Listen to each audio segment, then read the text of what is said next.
eux, ne veulent pas du passage de la deuxième ligne du tramway tourangeau devant leur porte.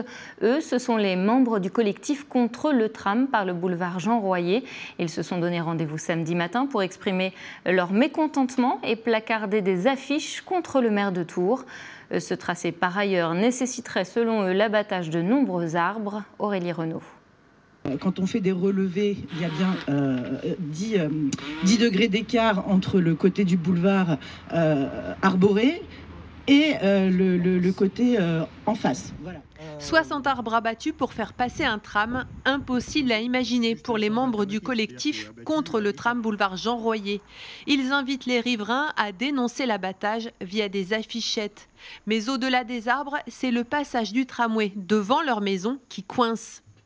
Le tramway, vu la largeur de ma rue, passerait juste au niveau de mes fenêtres, de mon salon. Donc les gens pourraient se faire coucou, quoi, si vous voulez. Quand ils passeront tous les matins, je pourrais leur dire bonjour. Et en même temps, comme c'est très haut le tramway, ils pourraient presque voir ma salle de bain, quoi. Le collectif et plusieurs riverains remettent en question tout le projet de la deuxième ligne de tramway. Pour eux, il est encore temps d'imaginer une autre solution sur le boulevard Jean Royer. Il faut un nouveau moyen de transport, c'est là-dessus que je viens d'insister.